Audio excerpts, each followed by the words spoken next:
and in this region, as you will remember, with the amazing People Dancing programme, which was the West Midlands contribution to the Cultural Olympiad.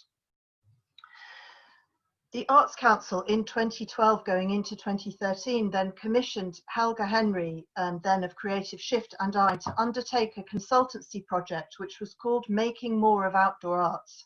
And that was about looking at the future of outdoor arts in the West Midlands, which many of the people here contributed to, and the recommendations from that fed into both the national and the regional priorities for Arts Council support. And you're very welcome to have a copy of that report now. We would like to think it was monstrously out of date, but lots of the parts of it are still staggeringly relevant. So let us know if you'd like to see a copy of that. But perhaps what's most important now is just to paint a little bit of the picture of the companies, the artists, the producers, the production specialists who are involved in outdoor arts work now across the region.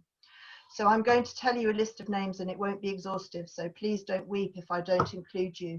Obviously, you are all part of the community of interest of outdoor arts in the West Midlands because you've showed up here. But just in case you weren't aware of these companies and their work, Motion House and Heartbreak Productions are in Leamington. The RSC and Shakespeare Birthplace Trust regularly commission and present work outdoors in Stratford. In Coventry, Imagineer, Talking Birds, The Fabularium, Ascension Dance, Highly Sprung, a Mercurial Dance, and a whole load that I haven't mentioned and are feeling awkward about now. In Stoke, Bee Arts and Appetite. In the Black Country, Creative Black Country and Black Country Touring. In Birmingham, I mean, the list is just massive. Birmingham Hippodrome, Birmingham International Dance Festival, Fierce Festival, Circus Mash, Rogue Play, The Bone Ensemble, Autan Dance, Corey Baker Dance, Opus, JA Productions, I mean, endlessly. In Hereford, Two-Faced Dance. In Worcester, Vamos Dance Fest, The Arches.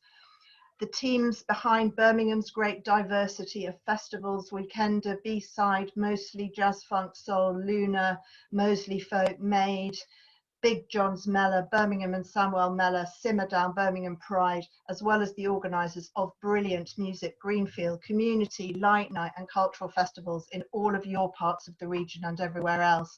And of course, the very many freelance producers, production managers, volunteer managers, technical wizards and event suppliers that support and deliver all of those. So when we're talking about moving things outdoors, we're talking about the knowledge and experience that all those people, all that activity can bring as we think about all of us. How are we going to deal with this new situation?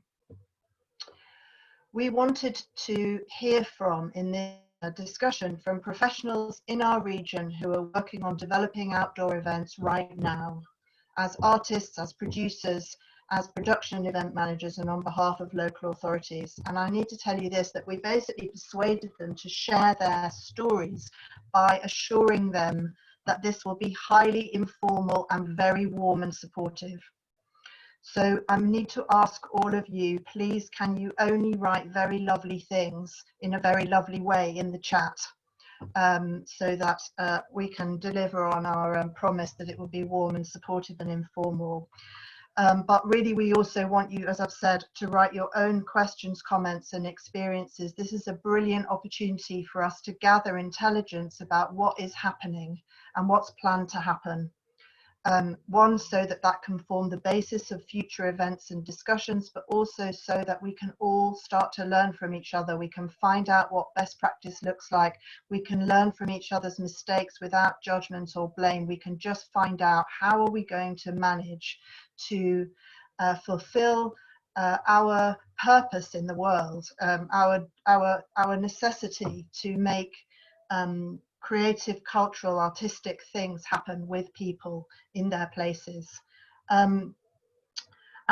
Before we start, and just to set the scene, I wanted to also share a little bit from my own context and explain the photo that we used to promote this discussion. So I'm going to just briefly attempt to share my screen with you. Let's see if it works. If it doesn't work quickly, I'll give up, I promise.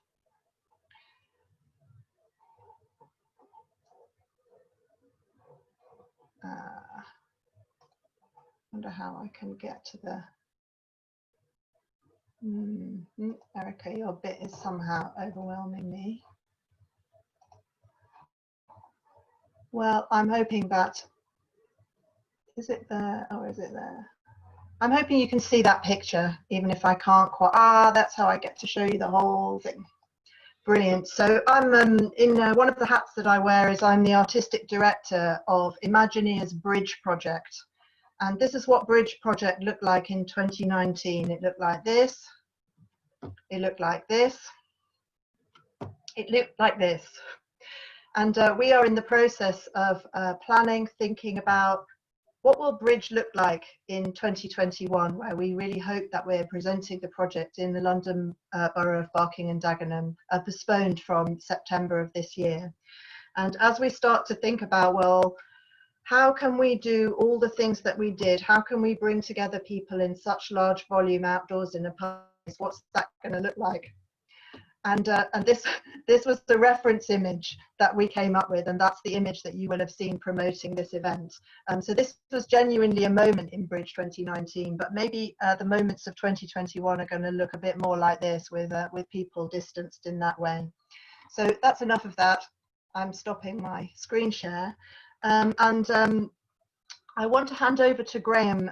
Graham, I'm hoping you're going to introduce yourself and give us a bit of understanding of what we are and aren't allowed to do, and what support is available. Over to you. Great, thank you, Orit. I'm also now going to share my screen. If someone can just let me know that they can see my presentation.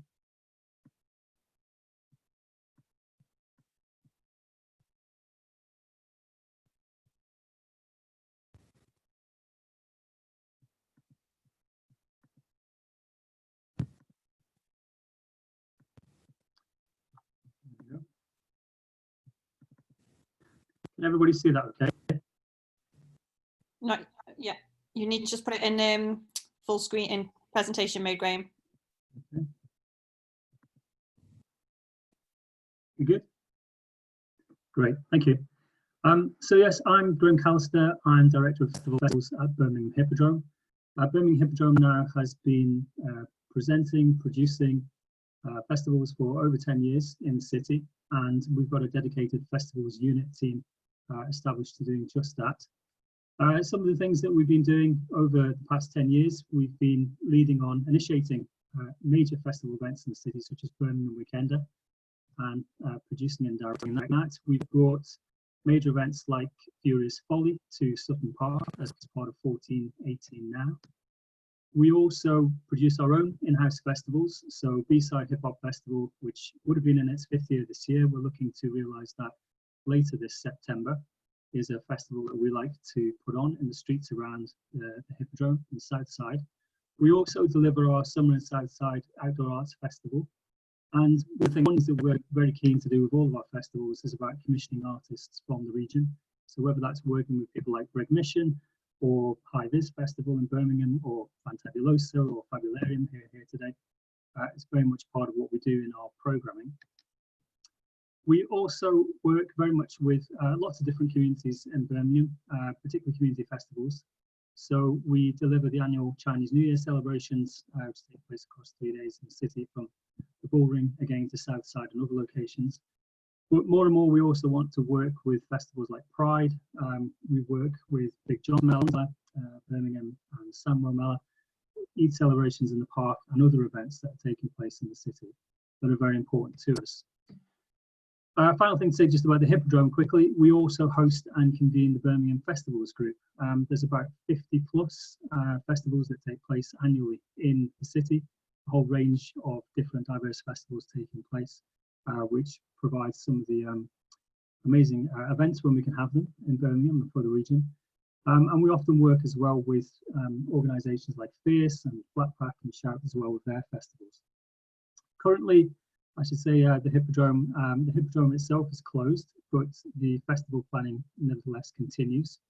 We just completed a feasibility study for the Commonwealth Games on their live sites. We're also working at the moment with Birmingham Royal Ballet, looking to present their rehearsal classes outdoors later this month. And as I mentioned, we'll be looking to bring B-Side Hip Hop Festival in the form of a graph jam to the streets of Birmingham in late September. And that's working with our partners, Break Mission, Punch Records, and others. So that's a little bit about us. in terms of the guidance for putting on outdoor events, I suppose one of the key, I mean, mentioned that I'm one of the board directors with Lou of Outdoor Arts UK. One of the key sources of information I think is really worthwhile everybody going and having a look at has been presented by Outdoor Arts UK's website, giving specific guidance around what resources are in place around making your events COVID safe, COVID compliant. It's an exhaustive piece of work that's been put together by Angus Rees and the Outdoor Arts UK team. It covers various different pieces of information that are available there, from risk assessments and method statements to ensure compliance, to general compliance around working in bubbles, so how you reduce the spread of the virus and split into smaller working groups such as artists and production and security and so forth.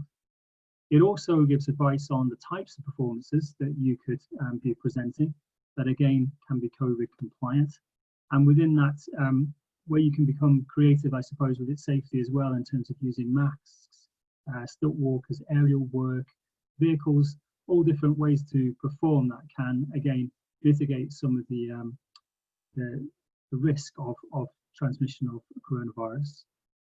There's lots of other resources in there as well. It's based upon current research and sector survey information with input from artists, from producers, production managers, festivals and other companies working in the sector, as well as health and safety advisors. So there's a real wealth of information there on that website. Some other key sources for you to consider. We have the Events Industry Forum, keeping workers and audiences safe. We also have information from Equity in terms of returning to outdoor work and live performance. And of course, there's the government guidance as well about working safely during coronavirus and its performing arts. One of the key documents that we would recommend, again, everybody takes a look at, is the National Association of Street Artists discussion checklist and risk assessment. This is a really fantastic and comprehensive guide for outdoor event planners to look at various different things you need to put in place for making and maintaining a safe event, whether that's social distancing requirements, wearing of face coverings, track and trace systems, cleansing, sanitation, crowd management, public announcements, signage, and so forth. The guidance that I've just sort of skipped over here really is really for you to go and research and look at your leisure. The key thing about all of this guidance is to take a common sense approach, and you should always be looking at current government policy and any changes to that policy and keeping on top of that. Conversations with your local authority are also really critical in making sure that your event has the approval, as local authorities, as we know, can close down events as they have that power. Some top tips, therefore, from my Hippodrome colleagues, Tom Riley and Matt Evans.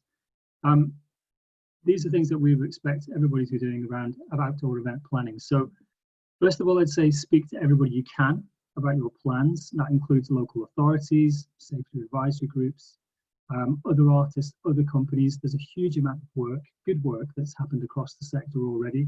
So make use of it. Also share your plans with everybody. That's very important. We'd also say get outside of your comfort zone. So don't just look at your usual genre, look at what's going on in the live music industry, look at what's happening in regards to drive-in cinemas, campsites, sports events, leisure attractions, parks, etc. Different industries have found different ways of getting going again. Most of the nuts and bolts and guidance is pretty much the same regardless of industry, but there's various bits you can pick up from looking, thinking a little bit laterally about the guidance that's out there. As Orit mentioned in the introduction, there is a huge wealth of outdoor arts specialists, outdoor events, festival planners, expertise within the region and nationally, of course. Working outdoors is very different to working in controlled venues, so it's very important that you do look to colleagues in the region to help you with this. And I know that Lou is going to touch upon that in her presentation coming up. Don't expect the public to do what you tell them to do. So you might think that you've laid out your audience area for people to stay in, but actually it's very often the public will take the easiest route to get somewhere, to get something that they want. So be flexible. Communicate with your audiences. as well as in advance, so before they get to your event, using clear messages on all platforms, digital print, in person, etc. Make them part of the effort to get your events back up and running. We all need to do this if we want events to happen. So be open and be honest about your COVID mitigation. We'd also advise that you run pilot events, if possible, on quiet days. Again, plan, check, act. What's happened to your plan that won't be, what happens in your plan rather won't quite happen, what happens in real life. So start small and pay close attention to the detail and what can be tweaked. Plan, replan, plan some more again, and keep planning and adapting as circumstances and restrictions change. Keep looking at updated guidance. It's still changing fairly regularly. Final thing we would say is be brave. Someone is going to have to be put on the first event. Someone has to take on that risk. So you need to be prepared, and you need to be able to cancel or change plans at the last minute if you need to. Final thing for me just to say that, I mean, it is worth reminding ourselves that we are still in the midst of a global pandemic, and there are still several restrictions in place. Therefore, we should aim to set the very best example of good and well-considered practice in all of our collective events to ensure that the safety and well-being of our artists, our work colleagues, audiences and communities come first. If we do this right, we will be playing our part in enabling a successful recovery of the outdoor events and festivals sector. Thank you. Thanks very much, Graham. Thank you. While you unshare your screen, I'd like to, without further ado, introduce you to Geraldine Collins and Hannah Moore. I don't know if Hannah's here, but Geraldine, why don't you make a start to talk to us about your experiences last weekend? Over to you. And yeah, Hannah is here as well. I have seen her picture. So hi everybody, I'm Director of Events and Exhibitions at the Royal Shakespeare Company based in Stratford-upon-Avon, and Hannah, who works with me, is Events Manager. Last weekend we put on our first weekend of outdoor performances in this new world. And we're going to be staging them every weekend, every Friday, Saturday, Sunday at 1 and 3 p.m. throughout August. We're very lucky in lots of ways, but we're particularly lucky that we've got our own land. So we own some land next to the river. So I know that gets us across a big hurdle straight away. So just to say that comes with a bonus. And I know that if you can find a way to work on private land, that might shortcut some obstacles, but I'm sure our friends in local authorities will talk about that later. Every summer we normally present work on the Dale stage in our next to the river in Stratford, and normally we present work by amateur, community and kind of semi-professional companies who are touring in summer. We've got a regular audience who comes to see that work of between 100 and 200 people every weekend. So it's a fixture in Stratford in summer. And what's great about it as well is it's one of the only open access bits of the RSC programme. So we literally look to put on a balanced programme of different sorts of Shakespeare over the summer. But obviously this year is different. One of the so as soon as outdoor performances were made, were said to be possible, we knew we wanted to do something, and we knew we'd got the opportunity of this area of our land. I should have said as well that the audience that normally comes to the Dell is a loyal local audience. They enjoy shorter Shakespeare and probably, you know, your favourites. So they aren't looking to come and see Timon of Athens. And obviously we need to think about that when we're thinking about outdoor work, the kind of work that works outdoors and the sorts of things that people want to see. We at the RSC, we've still got our acting company around who would have been performing Winter's Tale and Comedy of Errors at the moment, and some of them are still living in Stratford. So the first thing we did is talk to this company of actors and made an offer to them. to see if they wanted to create some work, create some Shakespeare to be performed at weekends. And we came up with an idea of doing Shakespeare snapshots, so little extracts, 45 minutes long, like I say, 1 and 3 o'clock on Fridays, Saturdays and Sundays in August, free, with donations, no set, no costumes, no rehearsal space, practically no budget. And really the answer each time to the actors when they were asking us about how they were going to make it was that there isn't any rehearsal space, there isn't. But they really rose to the challenge. Hannah, do you want to talk a little bit about making the work? Yeah, sure. So like Geraldine's been saying, we had access to this piece of land, which gave us a big advantage with getting going with this. And we knew from the start that we had no budget at all for doing it. So that in a way gave us some quite helpful, boundaries and barriers with what we were doing. So in terms of the space, we basically went for as simple as we could be in terms of we're going to lay this out on the grass, and we've got hardly any money, so we're just going to use spray paint to try and establish what is happening where. And we saw various ideas from various lovely other parks around the country, and essentially spray painted socially distanced hearts around the performance area, and spray painted out what the stage was and what the backstage area was, including space within the backstage for each member of the company to be situated and be distanced from each other. So I don't know if I'm able to share my screen, but if I am, I can show you a quick image of that, which is just here. Hopefully you can see all of these hearts are audience pods, I guess, and kind of one bubble of people per pod. They're all distanced from each other, but there's a mix of sizes to help accommodate different size groups who may come, because we didn't want it to be like only single people or only families. And then we've got the stage space and a kind of clear backstage area behind that for people. So it's essentially me, and we're lucky also to have our assistant designers are still working. So me and one of the designers spent a long day in the gardens with many tape measures, measuring everything out.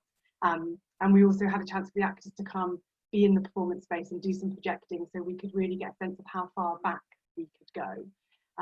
That's something else that also really helped us, I think, is that we, in terms of managing audience numbers, we didn't know how many we were going to have, we didn't know how popular it was going to be. So needing to kind of manage, obviously, audience flow, how many people are in the space, trying not to crowd each other. So with the sound, kind of how far the sound can stretch is a natural end point for the area we laid out. If you're behind that point, it's going to be harder to hear, and that works as quite a useful sort of natural deterrent to stop people kind of crowding or getting too close to each other. We also were bearing in mind having sort of minimal, I guess, kind of environmental impact and structure. So we didn't want to have things laid out for audience and space management that would need lots of people to touch them or lots of getting in and out. We haven't got that many staff. So again, the kind of spray painting thing worked well for not having to set up structures or funnel people into queues and things like that. So yeah, and what's been lovely about it is people have really got it very quickly, and as soon as you've got a couple of people putting picnic blankets out in a heart, everyone else gets that that's how this works. And we've been very lucky, people have been really responsive, they've really got it, people haven't been kind of breaking the clear guidelines we've established in that space, so that's worked really well. In terms of the content and what the actors are doing, again, this kind of shoestring thing has helped. So we haven't got props, we haven't got costume, we haven't got any tech, we've just got kind of Shakespeare's words, which is a very lovely starting point. That's been a difficult thing, obviously, for a lot of the performers. This is their first time performing live since lockdown. They've got all of these ambitions, they want to go very big and creative with what they can do, and trying to help them curate those big dreams for big ensemble pieces into something that actually is doable with performers who can't get close to each other has been challenging at times, but people have really run with it. And I think what's helped is knowing from the start of the creative process that what you're going to put on stage has to be distanced. You have to be distanced from each other, rather than starting with something that was made undistanced and trying to stretch it. That's been a very helpful way to work from the start, that it's kind of choosing speeches, duologues, monologues that can work with people not being close to each other. And also we were helped, I think, by where we chose to set it. So in that bit of the garden, there's a big tree stump that's more than big enough for someone to stand comfortably on, but creates height, creates distance, creates a kind of obstacle in the middle that people can work around and and really help keep their distance from each other. And then it's just been things like making sure if there's any instruments being used, people are only bringing their own, they're only handling their own. Same with if they are wearing items that cost you. It's kind of, there's been lots of needing people to suddenly take responsibility for everything to do with themselves as a performer in a way they may not have done before, because we can't have all of that contact going on.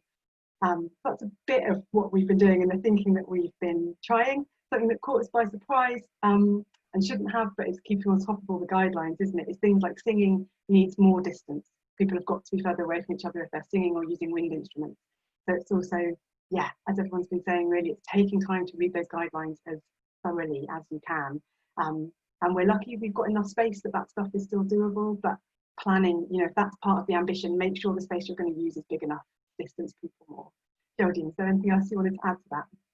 I was just going to say, risk assessments, make sure you leave loads of time to do your risk assessments, because it really does take a long time and it's worth being properly thorough about them. So I'm sure everybody would, but, you know, don't underestimate how many days they would take. I'm really happy to share the work that I did or am doing. It's always a work in progress, so I've got updates to make on the back of last weekend for the next one. And yeah, really happy to share those. And also our duty manager wrote operating procedures, and that was really helpful, so we knew, you know, how everything was going to work on the day and exactly really how that risk assessment kind of came into practice. So that was a useful tool as well. I don't know if everybody uses those. And on our website we added information for the public so that they were clear about how things were going to work for them, because obviously again it's different, and just making sure that people know that we're doing NHS track and trace, so they will have to leave their details. 3 things that we thought of that we have learned, and I'm sure there's lots more to come. Firstly, kind of how challenging it was for the actors. So above the normal challenges of outdoor working, and you know, we know the things that brings, but just the emotion of being back performing again, having not performed for so long, was a really big deal. How supportive the audience were and are, so you know, how much they were willing us all to do it and to get it right. And we did our performances for free, but they really wanted to donate at the end, so we set up a contactless PDQ machine so that people could donate. And Hannah shared this, but I'll share, in the interest of time I will share. I think one of the things that took us both by surprise is the impact of the impact of the shows, the impact that we could make against the scale. So, you know, actually we were doing something quite small scale with a really mini budget, you know, in a garden in Stratford, and the Telegraph came and reviewed it, which is kind of extraordinary.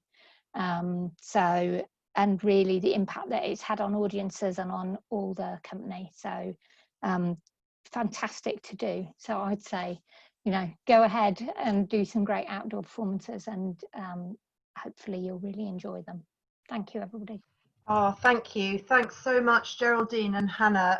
One of the limitations of this form of gathering is that we can't applaud people who have told us great stories, but I know that we are all really applauding. In fact, there's even a little reaction applaud thing that you could make use of if you wanted to make the speakers feel good. Please remember to put your questions in the chat. We'll try to catch up with as many of them as we can today, and if not, then afterwards. So if you have a question for a specific person who's speaking, or just a general question relating to your own context, please write it in the chat, which I hope that you have found. It's on the bottom toolbar with a speech bubble attached. So next, I'd like to hand over to Lou. Lou Lomas, off you go. Thank you. So hopefully you can all see my shared screen. Okay, so I just wanted to say that from the off, those of you who know me or don't know me, I really do believe outdoor arts can change the world. I think it helps us reconnect with people, which feels more important now than ever. And I suppose I've always worked outdoors, so I've never worked in an indoor environment really. So I've always used the city centre as my background, the town square, the woodland, your open space, and I really do see the great outdoors as a playground of possibilities. So hopefully throughout this, I'll be just highlighting some of the things that you should consider for those of you who might be at the early stages of thinking about taking work outdoors. So that's the kind of tone of this presentation. So about me then. I've been an outdoor arts producer in the region since 2011. I'm passionate about changing perceptions of the outdoors and working in alternative space. I'm a lover of people, so I really miss people and I miss working with communities. I can't wait for us to kind of think about how we can get back to doing some of that and now adapting our practice differently. And more importantly as well, I am a member of the Outdoor Arts UK board with Graham in the region, and we're really proud advocates that we sit there and we know that we are an elected members of those boards, so we really do kind of serve the sector in that way, and we want to be representative of everybody's voice and opinion across the sector. So the great outdoors then. Orit mentioned before Imagineer Bridge, so this was obviously images pre-COVID of us celebrating the beautiful project of Bridge in open space, where communities participated in an Under the Bridge programme throughout the day, across 3 days. I look after Ascension Dance, so a parkour dance company in the region that also run a youth programme. Talking Birds, who are the plethora of outdoor arts work. I've just lifted this image of their queue show because we think we might be able to adapt this for socially distanced times. So socially distanced queuing might be a new thing for us. And then also the Festival of Imagineers. So I work really closely with Imagineer. We programmed Luke Jones' Moon for the Coventry swimming baths there a few years ago. And then the Fabularium, who Josh will talk later a bit more about their show. So I just wanted to give you, this is just a little context of things in the region, but some of the artists that I look after. And then of course, Shopfront Festival, working in alternative space again. And then this was just a little dream image I wanted to share with you of Ascension doing DIY dance, where we invited dance groups from across Coventry to take part in a big weekend of dance projects in Broadgate. Okay, so setting the scene of where we are. UK Coventry City of Culture. May 2021 to May 2022, the timeline has shifted. Commonwealth Games 2022. We want to be known as the region that delivers a world-class experience to its citizens and visitors. So that's why it's really important that we kind of find a model of working that's new post-COVID and to get back outdoors. So I've done a kind of whistle-stop tour of key considerations then. So taking your work outdoors. I wanted to highlight not only just the government guidelines of this, but also for some of you who might be thinking about, who've never done work outdoors, who might have a venue, a town hall, any of those things, just about reassuring you about some of these things that you might need to consider. So, as you would with any indoor performance, I would recommend that, you know, once you're outside, it's not a rehearsal, okay? So you can't hide anywhere. You might be able to just hide behind a small cafe maybe, or a phone box or any of those things, but basically you're out in the open. Everybody sees everything. So make sure that the work that you want audiences to see is of the quality that you feel comfortable with and you feel excited by. Remember that you want audiences to return to you. So make the performance accessible, enjoyable, and more importantly, now more than ever, that we need to make sure that people feel safe, okay? So we need to make sure that we're adhering to all those guidelines and all of those resources that Graham highlighted earlier. Placement and location then. So logistics, where you place work, okay? So this is something you always have to think about as an artist. Placing your work outside a noisy bar or cafe of the past, noise levels, considerations, or outside the transport depot or near train stations, okay? It's thinking about where that is, okay? Whether the site has access to power. Thinking about your wet weather contingency plan, because as we know in the UK, anything can happen at any moment and weather is changeable. So always thinking in your mind, what's the alternative? What's the backup? Where could I go? Okay. Audiences then, so who's it for? So thinking about what you're putting out on the streets, okay? Remember age restrictions. Some of the things you can control when you're in the theatre. You can set an age guideline. When you're out in public open space of non-ticketed events, which is what I'm talking about, you can't control that. So it's making sure that it feels appropriate, the things that you're saying. making sure that you're holding your audience's attention. So you want to create the conditions in which people want to stay and spend time with you. The narrative, I didn't just mean the narrative of the content of the story that you wanted to create, but also the narrative that your marketing and communications really drives, okay? So making sure that the story that you're telling the audience is one they can take away so they can tell their own story too. You want more people to come. Health and safety. So, you know, I think it's important that you, if you're really serious about taking your event outside, you make sure, as Graham said earlier, that you're talking to as many people as possible, okay? So you're talking to production managers, event safety advisors, local authorities, bid schemes, you've got an event manual, you make sure that you've done your risk assessment to the best of your capabilities and keep refining that, okay, right until the day that you might need to go in. Government guidelines are changing all the time, so you need to keep a kind of finger on the pulse of what's happening and when. I also just wanted to highlight that it's really important that you will have to factor in a budget line now for your COVID activity. So you'll need to make sure that for PPE, for hand sanitisation, for face masks, all of those additional costs, that make sure that you include a budget line when planning any events that you're doing, okay? Engagement and communication. So working with communities, I'm still hoping that at some point this might be possible, and we're going to have to find a new way of that. And I know that there is some discussions happening in the outdoor arts sector about community participation events again, and I'm hoping that we'll be able to share more as that comes up. But it's bearing in mind kind of the partnerships that you want to build, finding out what people are doing, whether that's online, or finding out what the possibilities might be for future, or the invitation for people to come to an event. Permissions and licenses, so temporary event licenses, again, go back to your local authority. If it's private landowners, okay, it's really important that you're kind of talking to multiple people, okay, so you have the kind of breadth of the partnerships that you need, but also the permissions as well. So finding out, you know, who owns that bit of land, what bit of documentation do I need to submit to be able to do my event, and also knowing and being aware that local authorities can stop those at any moment, okay. Accessibility, again, this should be at least 15% of your event budget, okay, so it's making sure that your event is accessible.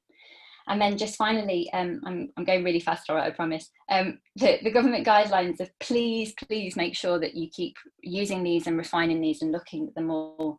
You know, Outdoor Arts UK have done a brilliant job at highlighting all of those resources. So has NASA, Emergency Exit Arts, the list goes on with extracts. And I've just put together a couple of useful links here. I don't know if that works for you, which I'll share with Erica and we can share more widely. And then I'm hoping that we get to do a bit more jumping for joy in 2021. And I just wanted to leave you with this quote, really, a bit of inspiration for me from Peter Brook, that says, "It's easy to give up, and that's the one thing that we cannot do.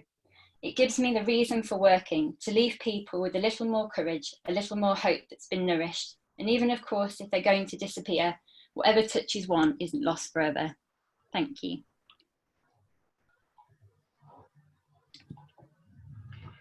Thanks, Lou. Are you introducing Josh or am I?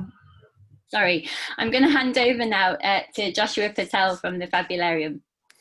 Yeah, how's it going, everyone? Hope you're all doing well. I'm just going to quickly share my presentation.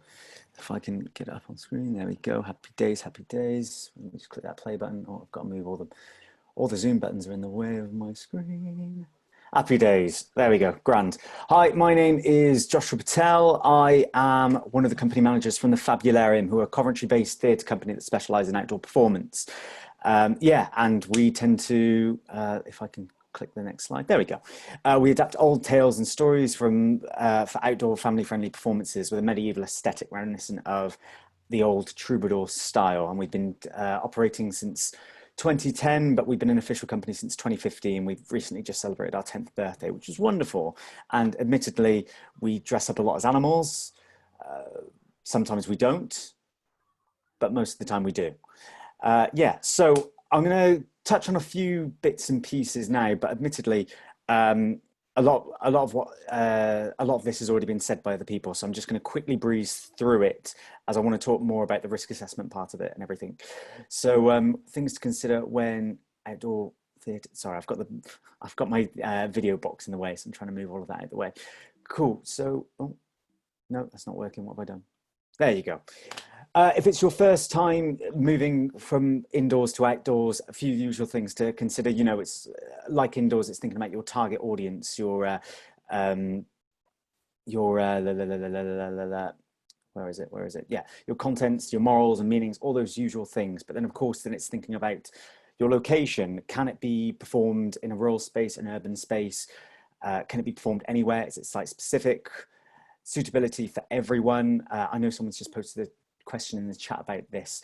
And again, it does sort of depend on that time of day. If it's in a public space, then, you know, anyone and everyone could pass upon it and stay there. So of course it needs to be suitable for all ages and welcoming and everything, nothing too crazy and heavy and so on and so forth. Your audience capacity, indoors, you might have 100 seats, you sell 100 tickets, you've got 100 people there and it's all very enclosed. Outdoors, you might end up with 5 audience members, you might end up with 500. And so it's just keeping in mind that you might need to deal with the fact that you might have a huge audience and how you cope with that, which of course then leads to tech support. Can you project your voices over 500 people or do you need tech support? If so, local power, where are you going to source it from? Do you need a generator? Is it all battery powered? Do you need to run an extension cable to the local cafe, so on and so forth? Fees as well, outdoors, it's a bit different from your usual bums on seats because of course ticketing can be a bit different outdoors. If it's in a secluded space where it can be ticketed and sealed off, yes, that works. However, if it is in an open park, that can be quite difficult and everything. So it's considering that, whether it is asking from your local authority for the flat fee, or if it's a festival, of course, you've got your guaranteed audience there anyway and everything. So I really want to breeze through this.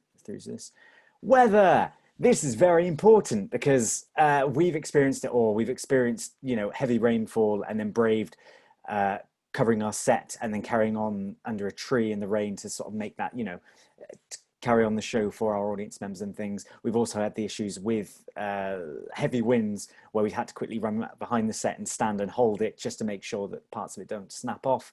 It's just making sure that everything is weatherproof and how you manage that. And then, of course, also having things like tarpaulin to cover it up. Sorry, I'm talking very, very fast, but it's because I want to get onto this, which is more important. We're very, very fortunate that we actually have our first outdoor booking live show coming up on the weekend. We've been booked by Coronation Hall up in Alveston to go to Ford Park and perform, do 4 performances of Reynard the Fox, which is it's our main touring show. We've got a variety of other shows, but Reynard's the one we've been touring since 2016 and has done considerably well and still tours. We've even started looking into going indoors, although of course, for obvious reasons, that's on hold at the moment. But we've decided to actually pull all of our other shows from touring outdoors for any possibilities, mainly because Reynard, we can it's 3 performers, we all sit in a van together and we don't even need to rehearse because we've been doing it for so long. And what's quite amazing as well is that on Sunday, the 4th performance of the weekend is actually going to be our 100th performance of Reynard the Fox, which is great. And it's during lockdown, so we can't even hug each other. Yeah. So, but I'm going to talk a bit about that now and thinking about the risk assessing during COVID-19. A lot of what Lou, Geraldine, Hannah and Graham and Orit, what they've all said is going to tag into this. And especially as Geraldine said that your risk assessment leave a lot of time, because I've spent the past couple of days really pushing through and doing all the research. There's a lot of research to get through, which Lou's posted links for, so it's worth having a look. But the main things that we've taken into consideration is myself, Jess and Gareth have formed a working cohort. So we're limiting who we interact with outside of families and work so that we can limit that and create a bubble within ourselves so that we can work together in a safe environment. Yes, that's that, the working bubble. Suspected illness. This is a huge, I should say, within our risk assessment, all of these points are now high risk, which is crazy because all the work we've done, we've never had high risks within a show, but all of these are. And it's the biggest thing I sort of looked into was if there is a suspected illness within the company or a connection to you within your family, contact the programmer, cancel the show, because it's just not worth the risk. It is so important that, again, it's you spreading then to your audience possibly.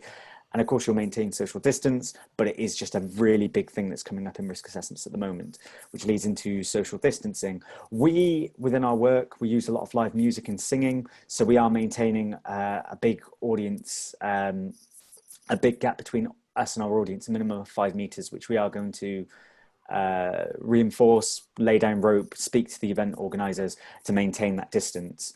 And even then, we'll also, those we're working with, we're going to maintain a 2 meter distance. So actually, whilst we're doing the van unload and the van loading and everything, it's just going to be me, Jess and Gareth, because we want to make sure that it's within the work cohort and not clashing with anyone else. And we'll keep all of that together. All handling, all this, that, the other is, is together. Josh, this is gold dust, but I need to hurry you along a bit. Be succinct.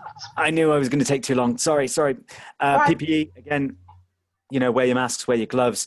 A big thing through the research, separate workstations. So you've got hand sanitizer, your antiviral wipes, your disinfectant sprays, but each for individual performers so that you don't cross-contaminate. Sanitation props and set that you all have to touch. Only handle your own props. If you have to share a prop, make sure you wipe it down after the show. Singing music, as I said, keep a distance. We cut a kazoo out of our show because it's a blowing instrument. Crowd control, that's mainly up to your organisers. And sacrifices, we made sacrifices in the show. We're purposely maintaining distance throughout the show to demonstrate good behaviour and set a good example to our audience.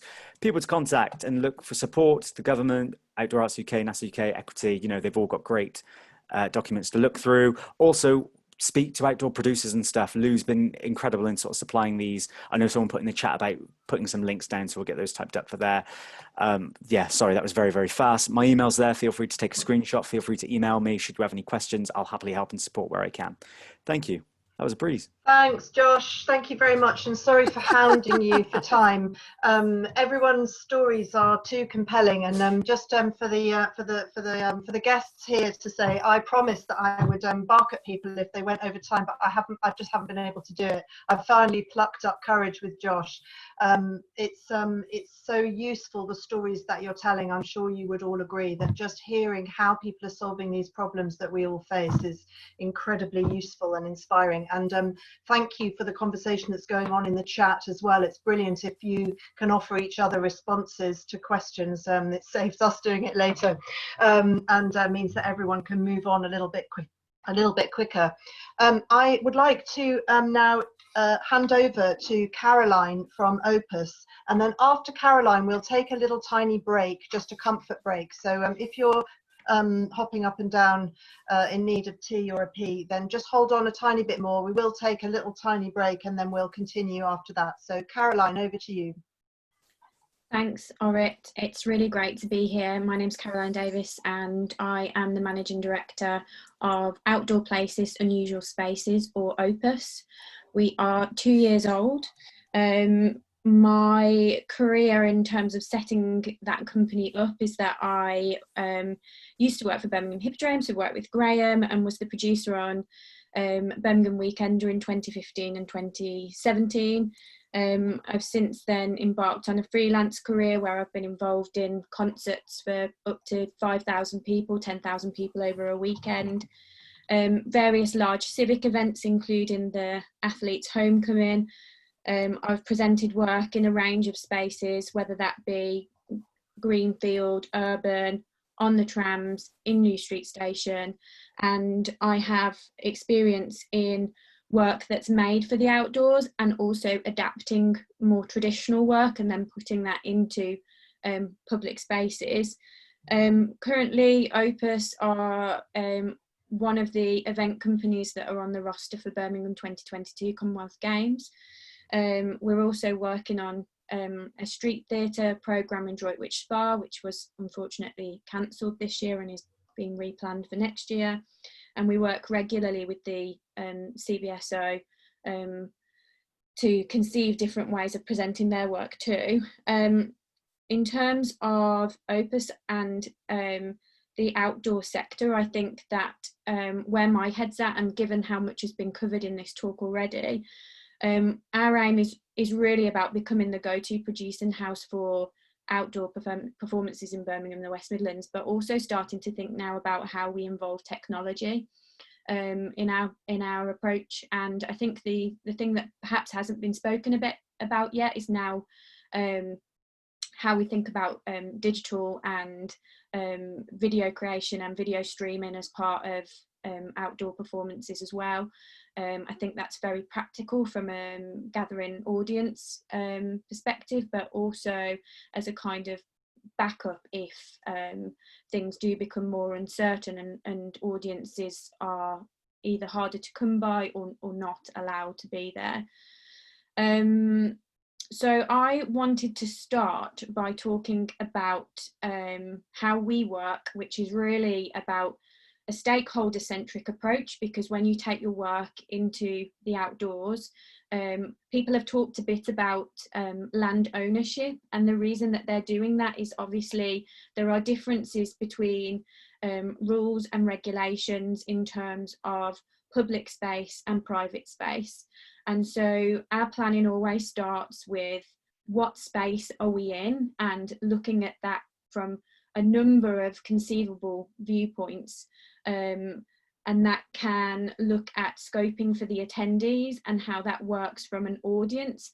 And there are very different kind of politics and perception feelings around obviously an enclosed space which people are being invited into, and about public spaces where people are perhaps stumbling across performances. Now when we're looking at that space, we're also looking at how do we tell that story to audiences that aren't there through video content. And the example that I was going to talk about today is that we did just come off an event last week. It was a closed event, it was a press event with stakeholders and participants, and the output from that was digital content. So it was working more to a kind of PR brief, but nonetheless I think all of the steps that we went through, even though there wasn't an audience, is really the same, and we would consider the kind of the same steps. As Lou and others have done, they've taken you through loads of really important steps of what you must consider when you're in those spaces. And I just want to zoom back a little bit on, in a non-COVID world, there is obviously a wealth of, pre-COVID world, there is obviously a wealth of guidance and information out there, including things like the Purple Guide. But I think the fundamental thing that perhaps clients and maybe even your audiences, and maybe even if you're someone that's been asked to deliver this for a more senior manager, don't always consider is the ramifications of welfare for people when you put them into the outdoors. So for example, the event that we were on last week, it required us to build on one day, have overnight security, and then activate on the second day. That means that if you're in a space miles away from anywhere, and I've just seen this question about infrastructure and about toilets, you must provide toilets for your crew and staff and for that overnight security. And that either means negotiating access to another building or spending that money on that infrastructure to make that event happen. I think there's probably quite a few, well, maybe not that many, but some people may be under the illusion that moving work in the outdoors is a very straightforward and very simple thing to do. To commercially make that work happen is very, very difficult. It's infrastructure heavy, there are costs involved. Often you'll be looking to try and maximise that over a period of days so that you can make your return. It's the same principle in terms of if you're an indoor venue and you're thinking about whether or not your show has an interval or not. You know, there are things like that we have to consider. The reason that people worry about that is about bar spend and the commercial events that I've worked on, the requirements around having, you need the food and drink offer there to be able to bring in kind of commercial revenue with outdoor events as well. So yes, costs involved in terms of bringing toilets in are just the reality of working on overnight, working on outdoor events. We always work with a really trusted production company, and often an independent health and safety advisor, and they have been helping us with last week's activation and more generally with how we plan our events going forward. One of the practical things that we did for our closed event site, we obviously didn't have tickets for that, but we required everybody to register in advance. And I will just see if I can share my screen so that we could have our COVID declaration forms online. So this was just a very kind of practical step. We were following all of the guidance. This meant that we did not need pens and paper on site, and we were able to get people to check this guidance and collect people's track and trace information in advance. So I'm currently sitting on that data and obviously hoping that there are no issues in the next 21 days with anyone, having any COVID related symptoms. So I just wanted to share like a really practical thing that we'd come up with in terms of streamlining that process. And we had to manage that quite carefully. Graham mentioned it at the beginning. You know, you don't want to scare people from your site, but the public perception of like how things are in the world generally is going to inform how you welcome people and how people feel when they're encountering your work. And I wanted to share just another example as well, was that we temperature checked everyone before they came onto as they arrived onto site. Of the 120 people that we had over the 2 days, just one person had an elevated temperature. Obviously it's an important part of how we manage that process too when someone's displaying that. The reality is that the temperature takers are taking the temperature of the skin. This person had been in a rush, had then been in the car, had been driving with the heat on.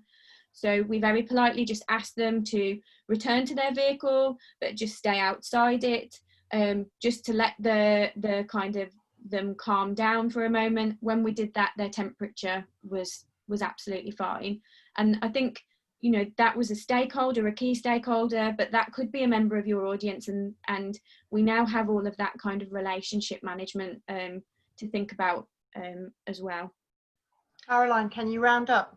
Yes, I can. I would also just like to talk about the point that Graham made earlier about don't expect the public to do what you think they would do. I do agree with that, although I am also of the belief that inherently, like, human beings can be very sensible, as but they are human beings, and I think we are all seeing this in our day-to-day lives, and especially with children. It's very hard now if parks are open and there are different experiences for children, for them come into an environment and then have to sort of adhere to social distancing. I think anyone like myself who's got a toddler can see that that is just an impossible kind of task and an additional stress for lots of different reasons. So for us, we didn't always manage to keep the children apart. There were other things that were going on in terms of hand sanitisation of balls, but I think you need to take a pragmatic view as to how that is working. The club that we were working with were happy that things were compliant and that we'd followed all of the activities, and that was a very regular dialogue between me and, as I said, the stakeholder-centric approach and everyone around the kind of event to make sure that everyone was kind of happy with how that was operating.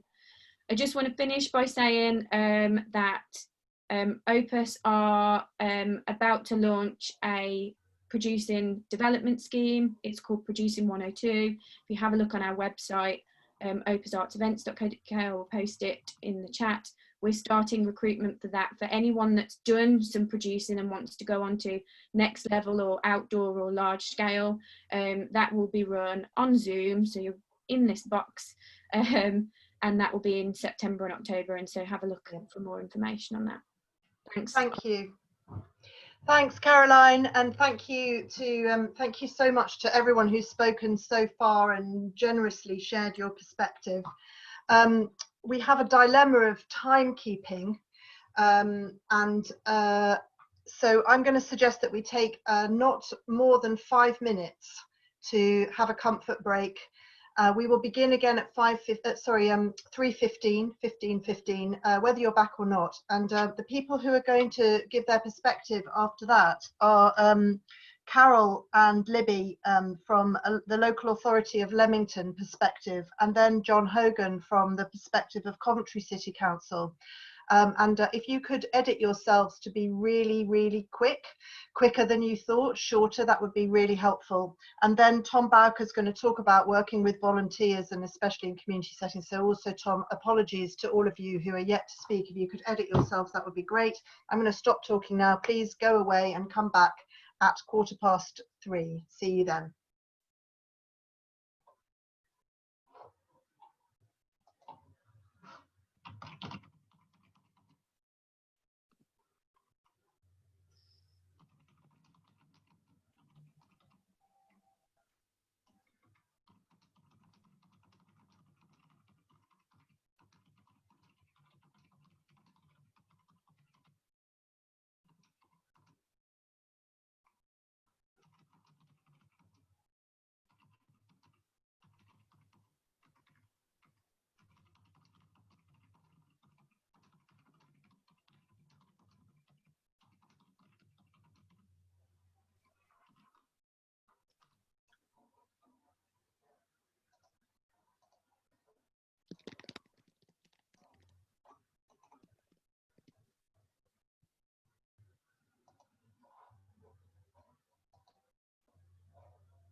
So I make it 3:15. I think we're going to just launch into starting again and hope that anyone that ran away will be returning, even as I finish this sentence.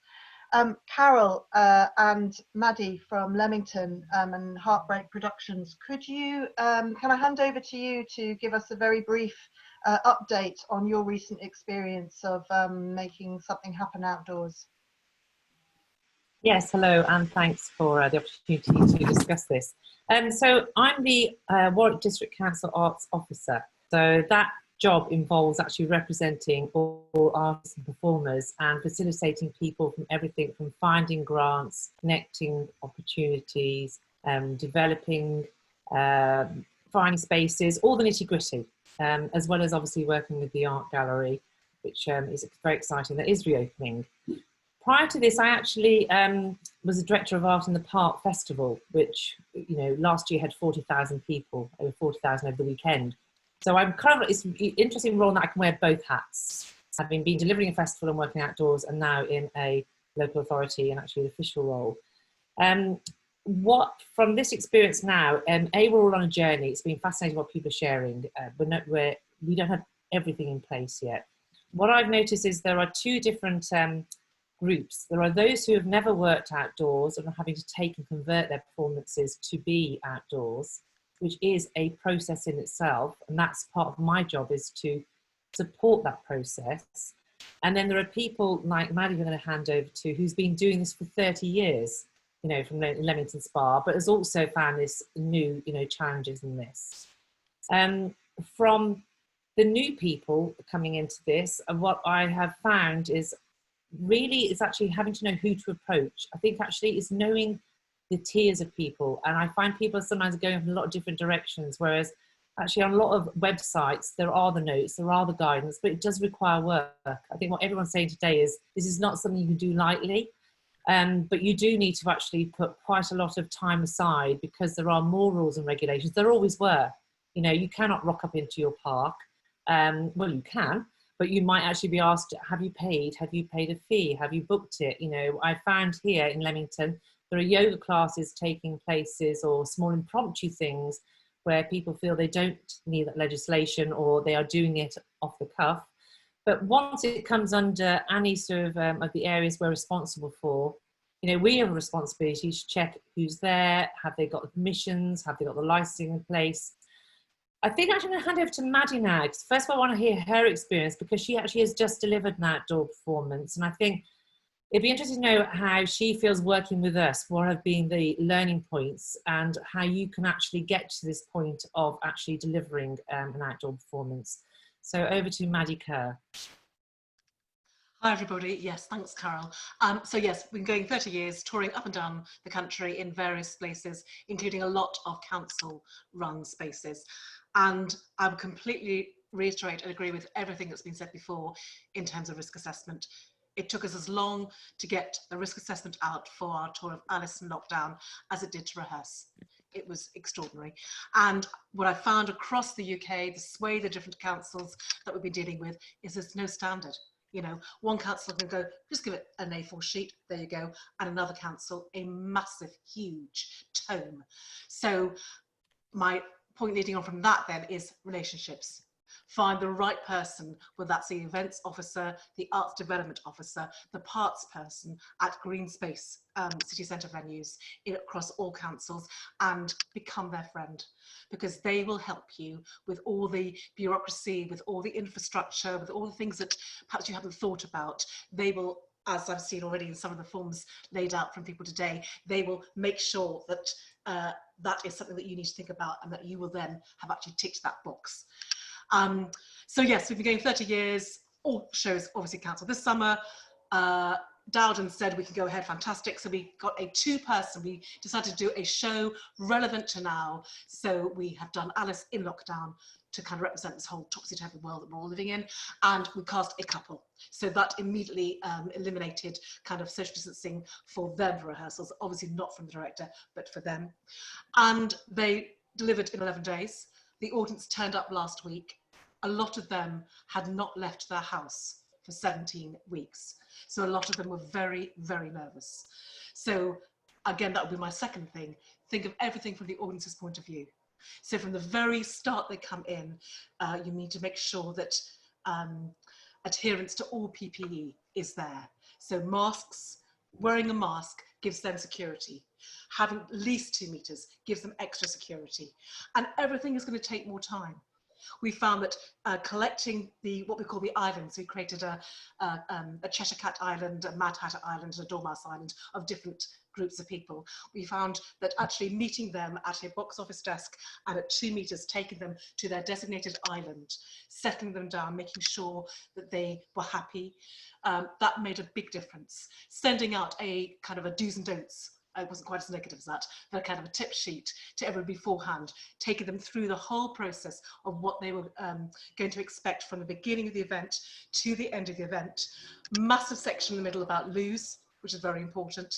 And that all seemed to work. We had 180 people. We normally play to venues up to 500, and we have found with booking with venues for this particular tour that capacity has shrunk by a third.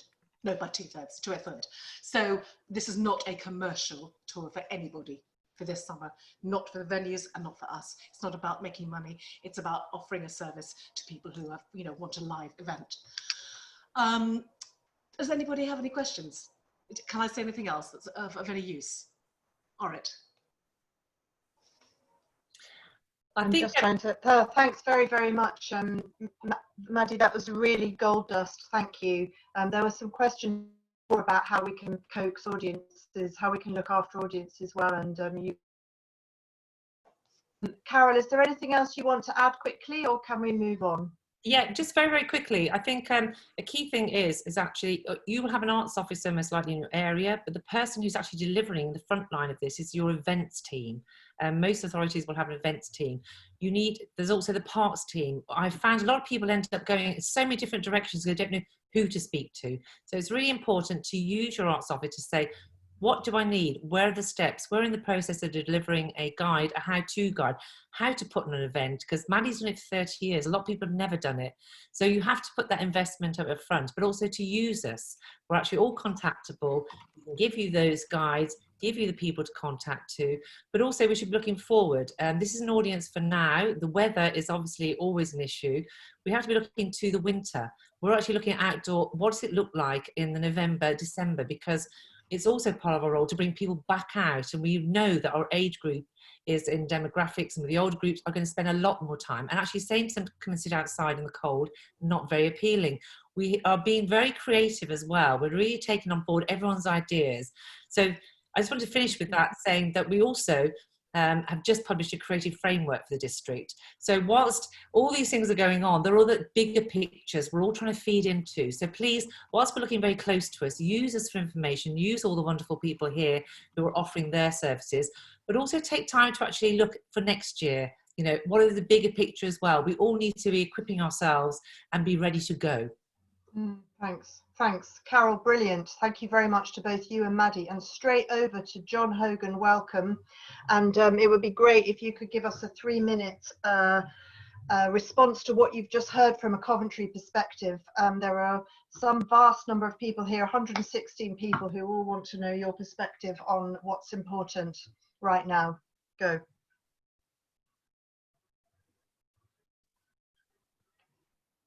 Blimey, John, are you still here? I am still here. Sorry, blimey, 3 minutes. I wish you could see me, but you can't. I think I've got to. Oh, there I am. We can. We see you. Indeed, as you can see, a bad hair day. So look, I'm coming at you from the point of view as local authority events, as Carol alluded to.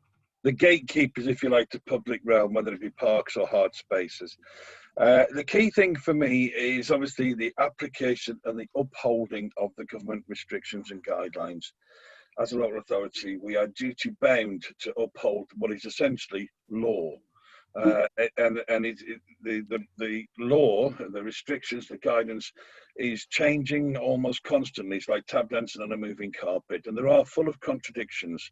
I could spot to you right now at least half a dozen contradictions between the different levels of guidance, depending on whether it's outdoor recreation, performing arts, or working safely. But the bottom line with them all is about minimizing the potential for risk of transmission of the virus. So actually this comes down to 2 parts. That risk of transmission, it's about capacity control. You're managing your venue.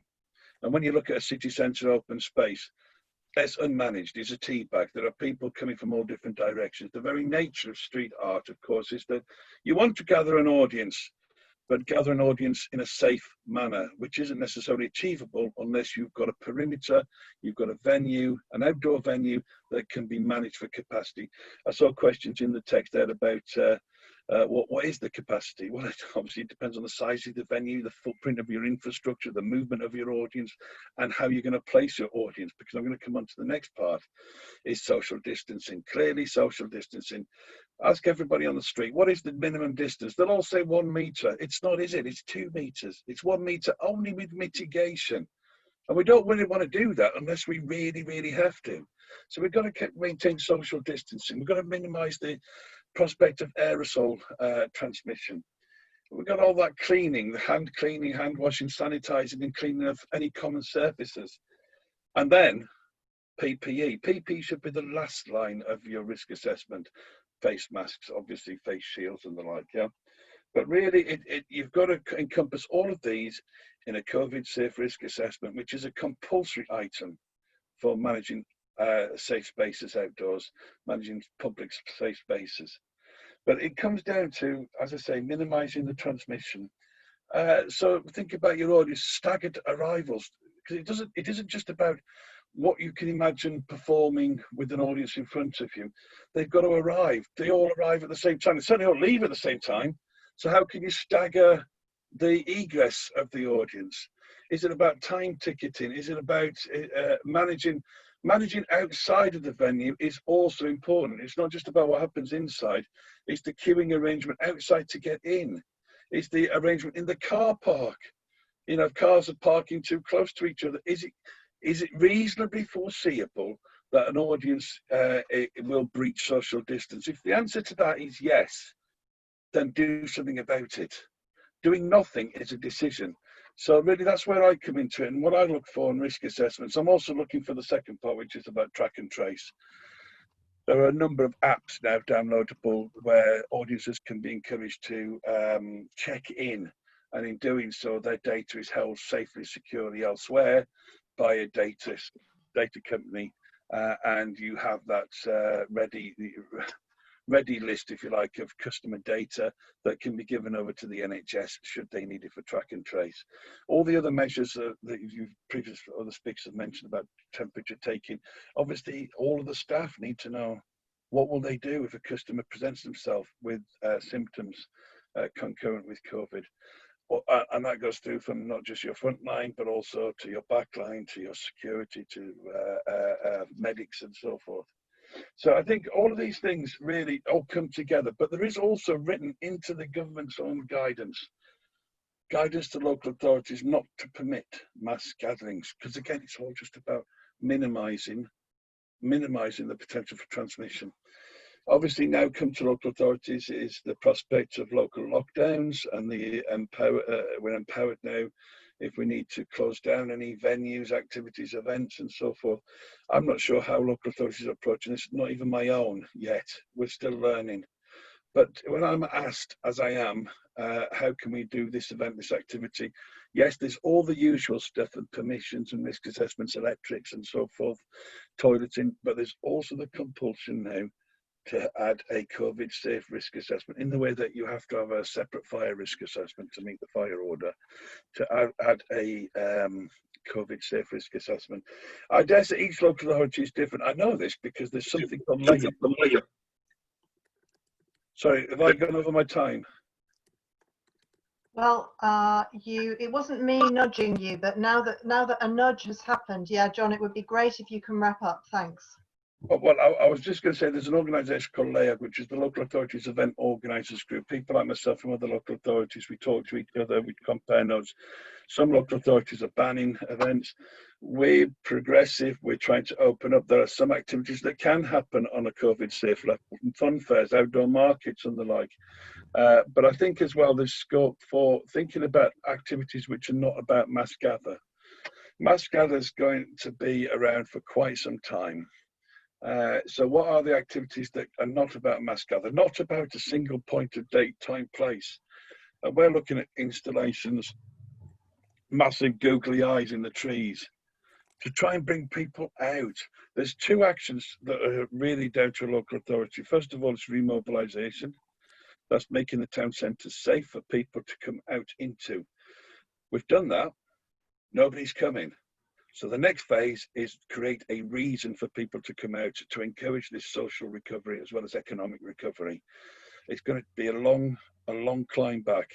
And there's something called Christmas in the middle, and Christmas isn't going to wait for a vaccine either.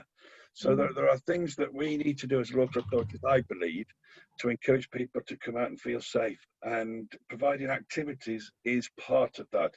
But there might be a different look and feel to those activities than what we used to be. I think the idea of harking back to what things used to be like in street festivals might be some wishful thinking for quite some time. I think I can quote Michael Lee this week in saying that Glastonbury 2021 might even be wishful thinking. It's going to be a long, slow process of recovery and getting back to where we once were, if at all. If at all. We will still have to maintain social distancing for quite some time. I'm sorry that doesn't answer all of your problems and questions, all of the performing companies there, but that's how I see it. Thank you. And you know, even just to hear your perspective and see the world through your eyes is incredibly useful, even if there's not time to answer all the questions. I'm aware that we're now moving into our overtime.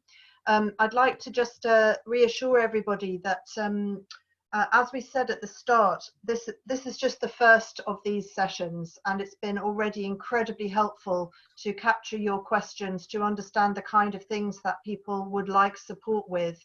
And we'll be taking this forward within the Culture Response Unit Outdoor Working Group to figure out how we can best respond to you, whether that's with making available the chat, the answers, the recording of the session, whether we can perhaps gather some responses to your questions informally by email and share them all. We'll make a plan. So hopefully this isn't the first time that we're going to be meeting in August, and just to reassure you of that.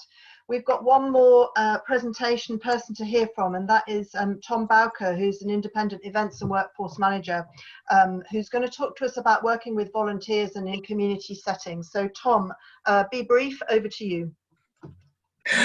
Be brief, a brave one with me. I see myself as some sort of unintentional encore. So yeah, as Orit said, I'm a freelance event and workforce manager. I split my time between the sports sector and the arts sector, so it's been really interesting for me over lockdown period how both have responded, and this sort of takes some working from both. The biggest thing for me to say is that volunteers are often very willing to help, and I know that lots of them are itching to get back into venues, back at events, but as has already been reiterated, the landscape is very, very different now. So we need to consider the value that they actually add, the support that they require, and also their own health and safety, whether that's in a venue or at an event. I do actually want to start with saying that what lockdown has proved is a real positive for volunteering nationally. It's really highlighted what volunteering is. There are lots of support incentives, and actually it's created that sense of community spirit and ethos. So as organisations, we now need to be looking to sort of cling on to that and then decant it into a different form now, because statistics show that more and more people are willing to volunteer. What it's also shown is organisations have used digital platforms a lot more to engage with their volunteers, so Zoom, Teams, online forums, e-newsletters. It still allows them to feel involved, but they can't commit to their standard volunteering. They understand that. That's also helped us a lot with our traditional arts volunteer audience, which does lean towards the older age demographic. We can now confidently say that a lot of those people are engaged with technology, whereas in February they weren't. They've had to adapt, and that allows us to be able to change our offer a little bit more now in that volunteer setting, and that's just something we want to consider. I want to mention Culture Central as an organisation because it oversees a volunteer coordinator and management group. So we basically sit together as a group of venues, events, volunteer managers, which share knowledge, good practice, support. So if anybody's interested in that, feel free to drop the CRU an email and we can link you up in that.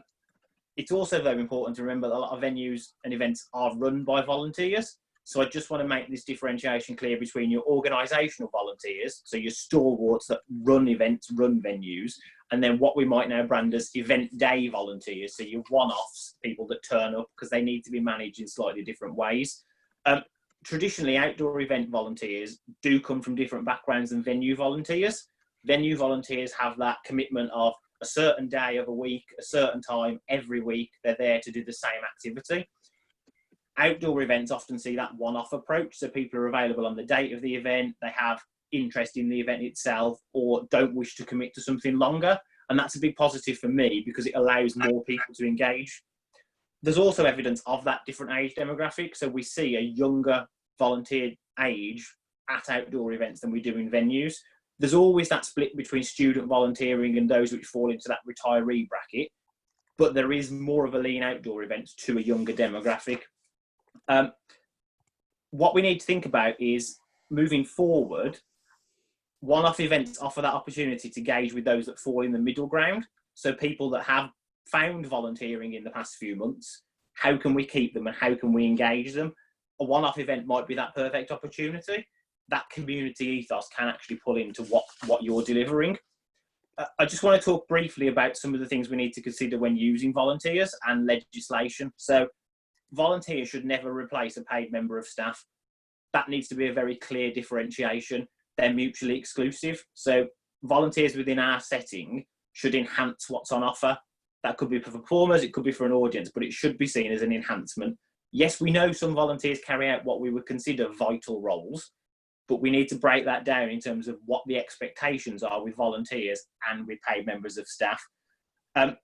For people on this webinar, it may be the first time that you're considering using volunteers. So just to be aware of the legality behind that, volunteers don't have the same legal rights as employees. They're not covered by employment legislation. So when you're planning use of volunteers, you just need to consider that and bear that in mind. Your management of volunteers at an event and outdoor setting needs to be put into your, as has already been said, all your event risk assessments, including your COVID specific guidelines. You should always have a member of staff that's assigned as a management point for volunteers or a point of contact. Your health and safety legislation needs to be massive when it comes to volunteers. They shouldn't undertake roles that are hazardous or cause harm or risk. Volunteers actually fall under the government legislation around the public when it comes to health and safety, and also data protection, not paid members of staff and not employees. So it's just important we have that differentiation. What would normally happen is you'd have a volunteer agreement. So whereas with the staff member, you'd have a contract, it's an agreement between you and the volunteer that sets out your expectations and sets out their expectations. So you have a document that's a fallback that you can use should something happen, that there's an issue, but it's not actually a legally binding one. A big thing for me, especially at the moment, is traditionally I will always encourage the use of public transport and sustainability in volunteer programs.